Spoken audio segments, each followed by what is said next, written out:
మిత్రులందరికీ నమస్కారం. మూల్యాంకనం సిసిఈ. ఒకటో ప్రశ్న, వ్యాసరూప ప్రశ్నకు గణిత శాస్త్రంలో అతి తక్కువ ప్రాధాన్యత ఇవ్వవలసిన విషయం. వ్యాసరూప ప్రశ్నలు ఉంటాయి. వ్యాసరూప ప్రశ్నలు అంటే సమాచారాన్ని అత్యధికంగా రాసేవి. అంటే వీటిని స్వేచ్ఛాయుత సమాధాన ప్రశ్నలు అంటారు. ఏదైనా అంశానికి సంబంధించి అనుకూలంగా, ప్రతికూలంగా, అంటే విద్యార్థి తన యొక్క అభిప్రాయాలు, ఆలోచనలు, భావాలను అనుకూలంగా రాయొచ్చు, ప్రతికూలంగా రాయొచ్చు, విమర్శిస్తూ రాయొచ్చు, వివరిస్తూ రాయొచ్చు, సొంత మాటల్లో రాయొచ్చు, వర్ణిస్తూ రాయొచ్చు. అలాంటివన్నీ వ్యాసరూప ప్రశ్నలు. మరి ఈ వ్యాసరూప ప్రశ్నకు గణిత శాస్త్రంలో అతి తక్కువ ప్రాధాన్యత ఇవ్వవలసిన విషయం పరిజ్ఞానమా, వివరణ, పదధారాలత, తార్కికత. సో ఎక్కువగా వ్యాసరూప ప్రశ్నలు అంటే పదధారాలత క్యాజువల్గా ఎక్కువగా ఉంటుంది. కానీ గణితంలో అతి తక్కువ దేనికి ఇవ్వాలి అంటే పదధారాలతకి ఇవ్వాలి. ఎందుకంటే పదాలతో సంబంధం కాకుండా గుర్తులు, సంకేతాలతో గణితానికి ఎక్కువ ప్రాధాన్యత. కాబట్టి పదధారాలతకు తక్కువ ప్రాధాన్యత ఇవ్వాలి. వీరి అభిప్రాయం ప్రకారము విద్యా లక్ష్యాలు ఎంత మేరకు సాధించబడ్డాయో తెలపడానికి తెలియజేసే మూల్యాంకనం. విద్యా లక్ష్యాలు మూల్యాంకనం అంటే పాఠం పూర్తయిన తర్వాత విద్యార్థికి ప్రశ్నలు అడగడం. ఆ ప్రశ్నలు అడగడాన్నే మూల్యాంకనం అంటారు. ఆ ప్రశ్నలు ఎందుకు అడుగుతామంటే మనం నేర్పించింది ఎంతవరకు వాడు నేర్చుకున్నాడో తెలుసుకోవడానికి. అంటే ఆశించిన లక్ష్యాలు ఎంత మేరకు సాధించబడ్డాయో తెలియజేసేదే మూల్యాంకనం. ఈ నిర్వచనాన్ని ఎవరిచ్చారు అంటే డైరెక్ట్గా రాల్ఫ్ టేలర్ ఇచ్చాడు మిత్రమా. రైట్. థర్డ్ వన్, ఒక గణిత పరీక్ష నిర్వహించబడింది.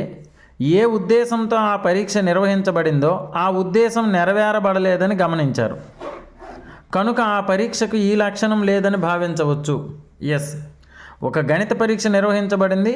ఏ ఉద్దేశంతో ఆ పరీక్ష నిర్వహించబడిందో ఆ ఉద్దేశం నెరవేరబడలేదు. ఇక్కడ ఇది ఏ సందర్భంలోని ప్రశ్న అంటే మూల్యాంకనంలో ఉత్తమ ప్రశ్నపత్ర లక్షణాలు అనేవి ఉంటాయి. SAT scholastic achievement test. SATని అనుసరించి ప్రశ్నపత్రాన్ని తయారు చేసిన తర్వాత మనం తయారు చేసిన ప్రశ్నపత్రం సరే ఎంతవరకు ఉత్తమమైనదో కాదో తెలుసుకోవడానికి కొన్ని లక్షణాలు ఉంటాయి. అందులో సప్రమాణత, విశ్వసనీయత, విషయనిష్టత, ఆచరణాత్మకత, విచక్షణ స్థాయి, ఉపయోగికత, సమగ్రత ఇలాంటివి ఉన్నాయి. సో అందులో మొట్టమొదటిది సప్రమాణత. సప్రమాణత అంటే దీన్ని ప్రామాణికత అంటాం. సప్రమాణత అంటే ఏ లక్ష్యాన్ని అయితే మాపనం చేయాలనుకున్నామో అదే లక్ష్యాన్ని మాపనం చేస్తే ఆ ప్రశ్నపత్రానికి సప్రమాణత ఉన్నట్లు. ఏ లక్ష్యాన్ని అయితే మాపనం చేయాలనుకున్నామో ఆ లక్ష్యాన్ని మాపనం చేయాలి. అంటే ఏ ఉద్దేశంతో ఆ పరీక్ష నిర్వహించబడిందో ఆ ఉద్దేశం నెరవేరబడేటట్లు చేయాలి.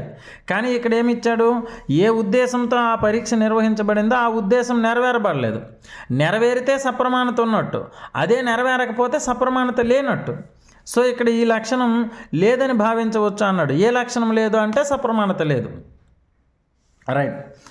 క్రింది వాటిలో మూల్యాంకనం ప్రయోజనం కానిది. 1, మూల్యాంకనం ఉపాధ్యాయుని సంసిద్ధతను, బాధ్యతను సూచిస్తుంది. ఇక్కడ మూల్యాంకనం ప్రయోజనం కానిది నెగిటివ్ ఇచ్చాడు మిత్రమా, చూసుకోవాలి. మూల్యాంకనం ఉపాధ్యాయుని సంసిద్ధతను, బాధ్యతను సూచిస్తుంది. విద్యా ప్రణాళికను సరైన మార్గంలో అనుసరించడానికి తోడ్పడుతుంది. ఇక్కడ ఉపాధ్యాయుని సంసిద్ధత, బాధ్యతను సూచిస్తుంది. ఇది విద్యా ప్రణాళికను సరైన మార్గంలో అనుసరించడానికి ప్రణాళిక ప్రకారం తీసుకెళ్ళాలి అంటే మూల్యాంకనం చేయాలి. ఇది కూడా సరైనదే. విద్యార్థులలో ఆశించిన ప్రవర్తనా మార్పులు మాపనం చేయడానికి తోడ్పడదు. ఇక్కడ నెగిటివ్ ఇచ్చారు చూడండి, తోడ్పడదు ఇది. కానీ మనం చదివినప్పుడు ఏం చేస్తామంటే విద్యార్థులు ఆశించిన ప్రవర్తన మార్పులు మాపనం చేయడానికి అని ఆపేసినామంటే కుదరదు. ఇక్కడ తోడ్పడదు అని నెగిటివ్ ఇచ్చాడు, కానీ ఆశించిన ప్రవర్తన మార్పులు మాపనం చేయడానికి తోడ్పడుతుంది.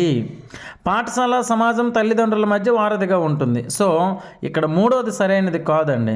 ఇక్కడ ప్రయోజనం కానిది ఏదంటే తోడ్పడదు అన్నాడు కాబట్టి అదే ప్రయోజనం కానిది అవుతుంది. Okay, right. ఇక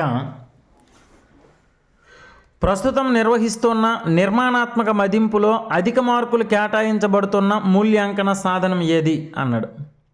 ప్రస్తుతం నిర్మాణాత్మక మూల్యాంకనాన్ని 4 సాధనాలను అనుసరించి నిర్వహిస్తున్నారు. మొదటిది ఏది అంటే పిల్లల భాగస్వామ్యం ప్రతిస్పందనలు.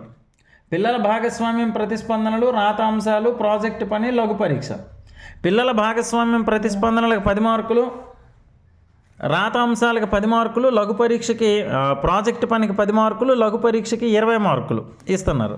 సో దేనికి ఎక్కువ మార్కులు ఇస్తున్నారంటే లఘు పరీక్ష. కానీ మిత్రమా ఇక్కడ ఇంకొకటి మీరు గమనించండి. ప్రజెంట్ అయితే భాగస్వామ్యం, పిల్లల భాగస్వామ్యానికి 10 మార్కులు, రాత అంశాలకు 10 మార్కులు, ప్రాజెక్టు పనికి 10, లఘు పరీక్షకు 10 మార్కులు, 20 మార్కులు ఇస్తున్నారు. కానీ ఇప్పుడైతే ఆంధ్రప్రదేశ్ రాష్ట్రంలో ఈ ప్యాటర్న్ని మార్చడం జరుగుతుంది. ఎలా మారుస్తున్నారంటే ఆ 50 ప్రశ్నలే, ఆ 50 మార్కులనే ఎలా చేస్తున్నాడంటే పిల్లల భాగస్వామ్యం ప్రతిస్పందనలకు 5 మార్కులు, రాతాంశాలకు 5 మార్కులు, ప్రాజెక్టు పనికి 5 మార్కులు, లఘు పరీక్షకు 35 మార్కులు పెడుతున్నాడు. మామూలుగా మన టెక్స్ట్ బుక్ను అనుసరించి ఇదివరకు FA1 ఫార్మేటివ్ అసెస్మెంట్ నిర్మాణాత్మక మూల్యాంకనంలో 10, 10, 10, 20. కానీ ఇప్పుడు ఏం చేస్తున్నాడంటే ఈ 4 ఇచ్చి మొదటి 3ంటికి 3 5లు, చివరి లఘు పరీక్షకు 35 మార్కులు కేటాయిస్తున్నాడు. అలా ఏమైనా మెన్షన్ చేస్తే అలా రాయండి, లేనప్పుడైతే మాత్రం 10, 10, 10, 20 మాత్రమే రాయండి. రైట్. 6th one, ఒక వృత్తాన్ని గీసి అందులో కేంద్రము, వ్యాసార్థము, వ్యాసము మరియు చాపాన్ని గుర్తించుము, దీని ద్వారా పరీక్షించగల విద్యా ప్రమాణము అన్నాడు. గణితానికి సంబంధించి మనకు ముఖ్యంగా 5 విద్యా ప్రమాణాలు ఉన్నాయి. సమస్య సాధన, ప్రాబ్లమ్ సాల్వింగ్, కారణాలు చెప్పడం, నిరూపణలు చేయడం, రీజనింగ్ అండ్ ప్రూఫ్, వ్యక్తపరచడం, అనుసంధానం, ప్రాతినిధ్యపరచడం, దృశ్యీకరణ. ఇవి 5 ఉన్నాయి. అందులో ఎప్పుడైనా విద్యా ప్రమాణాల మీద ప్రశ్న ఇచ్చినప్పుడు ఏదైనా ఒక ఉదాహరణ ఇచ్చి ఆ ఉదాహరణను అనుసరించి ఈ విద్యా ప్రమాణాల్లో ఏ విద్యా ప్రమాణాన్ని నెరవేరుస్తుందో మనం చెప్పాలి. అలా ఇక్కడ ఏం చేశాడు, ఒక వృత్తాన్ని గీసి అందులో కేంద్రము, వ్యాసార్థము, వ్యాసము మరియు చాపాన్ని గుర్తించమన్నాడు. వృత్తాన్ని గీసి అన్నాడు. సో గీసి, బొమ్మలు గీసి, బిందువులు గుర్తించి ఇలాంటివన్నీ గీసేది అంటే ఏమవుతుందంటే దృశ్యీకరణ అవుతుంది. అనుసంధానము అంటే సంధానం చేయాలి, తరగతి గదిలో నేర్చుకున్నది నిత్య జీవితంలో ఉపయోగించేవి. వ్యక్తపరచడానికి వచ్చేసరికి గణిత భాషలో గణిత గుర్తులతో చెప్పాలి, కారణాలు, నిరూపణలు చెప్పాలి. ప్రాతినిధ్యము, దృశ్యీకరణ అంటే బొమ్మ రూపంలో చేయాలి. సో ఇక్కడ బొమ్మ గీస్తున్నాడు, వ్యాసార్థము, వ్యాసము చూపిస్తున్నాడు, కాబట్టి ఇది ప్రాతినిధ్యపరచడం, దృశ్యీకరణ అండి.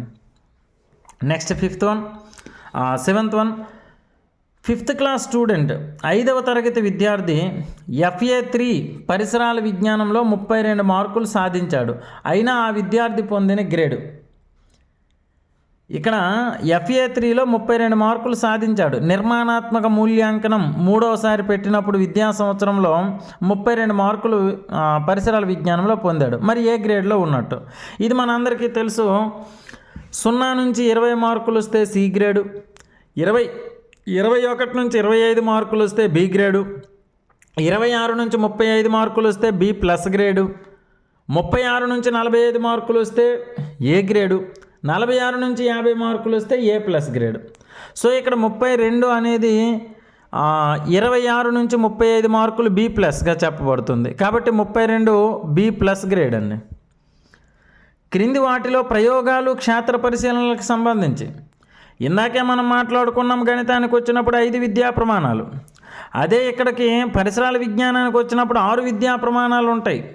విషయావగాహన, ప్రశ్నించడం, పరికల్పించడం, ప్రయోగాలు, క్షేత్ర పరిశీలనలు, సమాచార సేకరణ, ప్రాజెక్టు, పఠన నైపుణ్యాలు, నమూనాలు, ప్రశంస, విలువలు, జీవ వైవిధ్యం పట్ల స్పృహ. మరి ఇందులో ప్రయోగాలు, క్షేత్ర పరిశీలనలకు సంబంధించింది ఈ 4గింట్లో ఏముందో మనం చూడాలి మిత్రమా. ప్రయోగాలు, క్షేత్ర పరిశీలనలకు సంబంధించి ప్రభుత్వ సంస్థలని వేటిని అంటారు? డైరెక్ట్గా ఉంది, అక్కడ ప్రయోగము, క్షేత్ర పరిశీలన కనపడదు. మీ మండలంలో ఉండే ప్రభుత్వ సంస్థలను పటంలో చూపించండి అన్నాడు. పటం గీయాలి, పటంలో చూపించాలి, పఠన నైపుణ్యాలు అవుతుంది. మీకు నచ్చిన పక్షి గూడు నమూనాను తయారు చేయండి అన్నాడు. నమూనాను తయారు చేసి చెప్పడం ఇది. కానీ ఇక్కడ చూడండి, ప్రయోగాలు, క్షేత్ర పరిశీలనలు, విత్తనం మొక్కగా మారే క్రమంలో వివిధ దశలను రాయండి అన్నాడు. సో విత్తనం మొక్కగా మారే క్రమంలో వివిధ దశలను రాయండి అంటే విత్తనాన్ని నాటాడు, మొక్కగా మారుతుంది, మొలకెత్తింది, ఆకు తొడిగింది, ఇంకాస్త పైకి వెళ్ళింది, మరో 2 ఆకులు తొడిగింది. ఇదంతా ఏం చేస్తున్నాడంటే ప్రయోగం చేస్తున్నాడు, క్షేత్ర పరిశీలన. సో మనకి ఇవ్వబడిన 4 అంశాలలో ప్రయోగాలు, క్షేత్ర పరిశీలనలకి ఏ ఆప్షన్ దగ్గరగా ఉంది అంటే విత్తనం మొక్కగా మారే క్రమంలో వివిధ దశలను రాయండి. అది ప్రయోగాలు, క్షేత్ర పరిశీలనలు అవుతుంది. ఇక చాలా చిన్న ప్రశ్న, గ్రేడ్ అనే పదానికి తెలుగు అర్థం. మెట్టు, తరగతి, సామర్థ్యం, ప్రజ్ఞ. గ్రేడ్ అనే పదానికి మనం గ్రేడింగ్లు ఇస్తున్నాం, A grade, A+, B grade, B+, C grade అని. ఈ గ్రేడ్ అనే ఆంగ్ల పదం గ్రాడ్యూస్ అనే గ్రీక్ పదం నుంచి వచ్చిందండి. గ్రాడ్యూస్ అంటే మెట్టు అని అర్థం. అంటే గ్రేడ్ అంటే మెట్టు. విద్యార్థి బోధనాభ్యసన ప్రక్రియలో ఏ మెట్టు మీద ఉన్నాడో తెలియజేస్తుంది కాబట్టి దీన్ని గ్రేడ్ అనే పేరుతో పిలిచారు. సో గ్రేడ్ అనే పదానికి మెట్టు అని దాని స్పష్టమైన తెలుగు అర్థం. రైట్. ఇక 10వ ప్రశ్న, సమాధానాన్ని ఎంపిక చేసే రకం ప్రశ్న. మనకు ముఖ్యంగా లఘు సమాధాన ప్రశ్నలు, విషయనిష్ట ప్రశ్నలు అని 2 రకాలు ఉన్నాయండి. మళ్ళా లఘు సమాధానాలు, విషయనిష్ట. ఎలా 2 రకాలంటే 1/2 మార్కు 1 మార్కు కేటాయించే వాటిలో 2 రకాలు. ఇక్కడ సమాధానాన్ని ఎంపిక చేసే రకం ప్రశ్నలు, సమాధానాన్ని సరఫరా చేసే ప్రశ్నలు ఉంటాయి. ఎంపిక చేసే రకం అంటే ఆల్రెడీ అక్కడ సమాధానాలు ఇవ్వబడతాయి, సరైన సమాధానాన్ని మనం తెలుసుకోవాలి, సరైన సమాధానాన్ని ఎంపిక చేయాలి. సరఫరా చేసేదంటే సమాధానం ఇవ్వబడదు, మన మైండ్లో నుంచే తెలుసుకొని రాయాలి. ఆల్రెడీ సమాధానాలు ఇవ్వబడతాయి, సరైన సమాధానాన్ని ఎంపిక చేయాలి, అదప్పుడు ఎంపిక చేసే రకం అవుతుంది. ఇక్కడ చూడండి, సంసర్గ రూపము. సంసర్గం అంటే ఏదైనా ఒక అంశం ఇస్తాడు, పక్కనే ఖాళీ ఇస్తాడు. ఆ అంశాలకు సంబంధించి దాని ఉమ్మడి సంబంధాన్ని కానీ ధర్మాన్ని కానీ చూపిస్తూ దాన్ని రాయాలి. అంటే ధర్మము సంబంధం తెలిస్తేనే రాయగలం, లేకపోతే రాయలేం. అది సరఫరా చేసే రకం అవుతుంది. ఖాళీలు పూరించడం, తెలిస్తేనే రాయగలం. భారతదేశానికి స్వాతంత్రం డాష్ సంవత్సరంలో వచ్చింది, తెలిస్తేనే రాయగలం, లేకపోతే రాయలేం. సాదృశ్య రూపము, 2 అంశాల మధ్య సంబంధం తెలిపినప్పుడే ఇంకొక ఖాళీని పూరించగలం, లేకపోతే పూరించలేం. కానీ ఇప్పుడు ప్రత్యామ్నాయ ప్రతిస్పందన అన్నాడు. ఇక్కడ ప్రత్యామ్నాయ ప్రతిస్పందన అంటే ఆల్టర్నేటివ్ రెస్పాన్స్. తప్పు ఒప్పు, అవును కాదు, సత్యం అసత్యం, true or false, yes or no, ఇవన్నీ ప్రత్యామ్నాయ. అంటే ఏదైనా వాక్యం ఇస్తాడో తప్పో ఒప్పో రాయమంటాడు, ఆ రెండిట్లో ఏదో ఒకటి మనం రాస్తే సరిపోద్ది. అంటే సమాధానం తప్పో ఒప్పో అని మాత్రం ఇచ్చాడు ఆడు ఆల్రెడీ. ఆ ఇచ్చిన వాటిలో మనం ఎంపిక చేసుకోవాలి. సో ఆ ఎంపిక చేసే రకం ప్రశ్నలు ఏమవుతాయంటే తప్పు ఒప్పులు, జతపరచడం, బహుళైచ్ఛిక ప్రశ్నలు, వర్గీకరణ, మాస్టర్ లిస్ట్, ఇవన్నీ ఎంపిక చేసే రకం ప్రశ్నలు అవుతాయి. సరఫరా చేసేసరికి వచ్చేసరికి 1 వర్డ్ ఆన్సర్ క్వశ్చన్స్, ఖాళీలు పూరించడం, సంసర్గ రూపం, సాదృశ్య రూపం, ఇవి సరఫరా. సో ఇక్కడ మనకి ఎంపిక చేసే అడిగాడు కాబట్టి ప్రత్యామ్నాయ ప్రతిస్పందన అవుతుంది. రైట్. 11th వన్, కింది సమూహంలోని పేర్లలో ఒకటి మిగతా వాటికంటే భిన్నంగా ఉంది, దానిని గుర్తించండి. తిరుపతి, అమరావతి, భువనేశ్వర్, విశాఖపట్నం. ఈ ప్రశ్న రకం ఏంటి అని అడుగుతున్నాడు. అంటే ఇక్కడ 4 అంశాలు ఏవో ఇచ్చాడు, విభిన్నమైన దాన్ని బయటికి తీసేయమన్నాడు. మరి ఇది ఏ రకమైన ప్రశ్న అవుతుంది? సాదృశ్యమా, వర్గీకరణ, సంబంధాల, ఖాళీలు పూరించడమా? సో ఇక్కడ ఏమవుతుందంటే 4గింట్లో ఒకదాన్ని బయటకు తీసేయండి, ఒకదాన్ని వేరు చేయండి, విభిన్నంగా ఉన్నదాన్ని పక్కన పెట్టండి అన్నాడు. అంటే అది వర్గీకరణ. ఎస్, క్లాసిఫికేషన్, వర్గీకరణ. ఈ 4గింట్లో ఒకదాన్ని బయటికి తీయాలి. తిరుపతి, అమరావతి, భువనేశ్వర్, విశాఖపట్నం. ఇక్కడ ఈ 3 సిటీస్ ఆంధ్రప్రదేశ్లోనే ఉన్నాయి, భువనేశ్వర్ ఆంధ్రప్రదేశ్లో లేదు. అంటే అది విభిన్నంగా ఉంది, దాన్ని బయటికి తీసినాం, వేరు చేసినాం, వర్గీకరించినాం, క్లాసిఫికేషన్. కాబట్టి అది వర్గీకరణ రకం. రైట్. ఇక చివరి ప్రశ్న. రైట్. 4 ఇవ్వబడ్డాయి ఇక్కడ వాక్యాలు. ఉమెన్ క్రికెట్ వరల్డ్ కప్లో ఎన్ని దేశాలు పాల్గొన్నాయి, ఏ దేశాలు పాల్గొన్నాయి? 1వ ప్రశ్న. 2, ఏపీ టెట్ 2025 పరీక్షలు ఏ నెలలో జరుగుతాయి? సి, మొంతా తుఫాన్ నష్టాన్ని స్వాదాహరణంగా వివరించండి. డి, బీహార్ ఎన్నికల నిర్వహణలో ఎలక్షన్ కమిషన్ పాత్రను విశ్లేషించండి. 4 ప్రశ్నలు ఇచ్చాడు. క్రింద ఏబి విషయనిష్ట ప్రశ్నలు, ఏసి సంక్షిప్త సమాధాన ప్రశ్నలు, డిఏ సంక్షిప్త సమాధాన ప్రశ్నలు, సిడి వ్యాసరూప ప్రశ్నలు అన్నాడు. సో ఇక్కడ వ్యాసరూప, సంక్షిప్త సమాధాన, లఘు సమాధాన, విషయనిష్ట. వ్యాసరూప అంటే ఆ ప్రశ్నకి ఎక్కువ సమాచారం రాయగలగాలి. స్వేచ్ఛాయుత సమాధాన ప్రశ్నలు అంటాడు. విద్యార్థి తన భావాలను, ఆలోచనలు, అనుభవాలను వీటన్నిటినీ స్వేచ్ఛగా రాయగలగాలి, అది వ్యాసరూపం. సంక్షిప్త సమాధానం అంటే వ్యాసరూప కంటే కొంచెం చిన్నది. అలాగనే ఇది వ్యాసరూప కాదు, ఇటువైపు వన్ వర్డ్ ఆన్సర్ కాదు. సంక్షిప్తం అంటే మధ్య రకం, 2.5 3 మార్కులు ఇచ్చేది. విషయనిష్ట అంటే direct one word answer questions లాంటివి. సో ఇప్పుడు ఇక్కడ ఏబి విషయనిష్ట ప్రశ్నలు ఇక్కడ ఏమేమి ఉన్నాయి చూడండి. ఉమెన్ క్రికెట్ వరల్డ్ కప్లో ఎన్ని దేశాలు పాల్గొన్నాయి, ఏ ఏ దేశాలు పాల్గొన్నాయి అన్నప్పుడు ఇది వ్యాసరూప ప్రశ్న కాదు, వన్ వర్డ్ ఆన్సర్లో రాసింది కాదు. చిన్న చిన్న మాటలు రాయాలి, ఒక 2-3 వాక్యాలు. కాబట్టి అప్పుడు అది ఏమవుతుందంటే ఫస్ట్ ప్రశ్న సంక్షిప్త సమాధాన ప్రశ్న అవుతుంది. సెకండ్, ఏపీ టెట్ 2025 పరీక్షలు ఏ నెలలో జరుగుతాయి? డైరెక్ట్గా వన్ వర్డ్ ఆన్సర్ ఇది. ఏ నెలలో జరుగుతాయి? డిసెంబర్, వన్ వర్డ్ ఆన్సర్, కాబట్టి విషయనిష్ట. ఇక మొంతా తుఫాను నష్టాన్ని సోదాహరణంగా వివరించండి అన్నాడు. మొంతా తుఫాను నష్టాన్ని సోదాహరణంగా వివరించండి.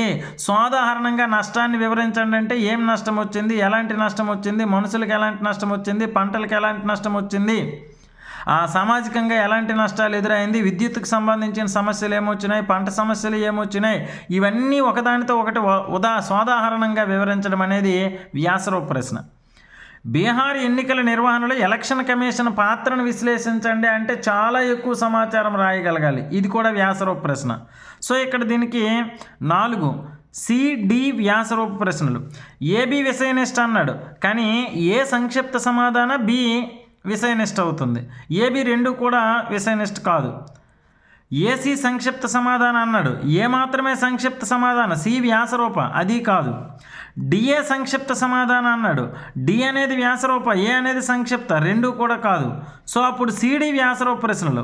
మొంతా తుఫాను నష్టాన్ని సోదాహరణంగా వివరించండి, ఇది వ్యాసరూపమే. బీహార్ ఎన్నికల నిర్వహణలో ఎలక్షన్ కమిషన్ పాత్రను విశ్లేషించండి, ఇది వ్యాసరూప ప్రశ్నే. అప్పుడు సిడి వ్యాసరూప ప్రశ్నలు అవుతాయి. రైట్ మిత్రమా, ఇది మెథడాలజీలో వన్ ఆఫ్ ద ఇంపార్టెంట్ ప్రాధాన్యత కలిగిన టాపిక్, మూల్యాంకనానికి సంబంధించిన వివరణ. అవసరం అనుకుంటే, అవకాశం ఉంటే దీన్ని సబ్స్క్రైబ్ చేయండి. మన మిత్రులు ఎవరైనా ఉంటే వాళ్ళకి ఫార్వర్డ్ చేసే ప్రయత్నం చేయండి. రైట్ మిత్రమా, థ్యాంక్ యూ.